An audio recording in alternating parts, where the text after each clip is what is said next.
حبايب براودني هذا السؤال عده مرات، وطبعا انا جاوبتكم بالبث يدري يعني هم سالوني هذا السؤال والهاي، فبس البث للاسف هالمره انمسح لان داخل على الكاونتر وطلعت رجل جوجو ما تقعد.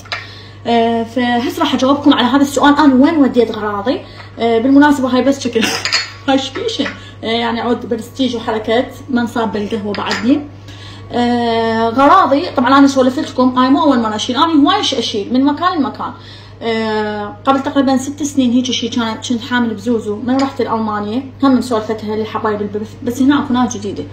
هم كان عندي غراض وهاي ولا بعت ولا ابد. خوش تذكرون من قريت بالفيس وحده غرفتها محروقه، فهاي حتى اجرها راح، جودة كافيه بكل بث وكل هاي وحاشتها حتى الاجر راح.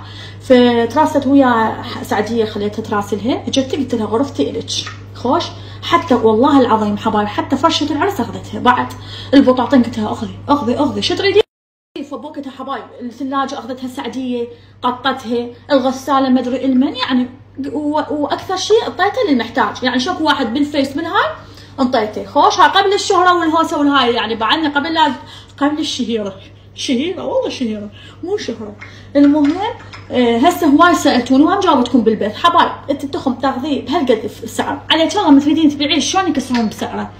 قلت انا بدل ما هاي براد المي خلي العائله محتاجه تشرب بيه مي وتدعي جوجو، فلان شغله فلان جهاز وزعتهن يعني للناس المحتاجه.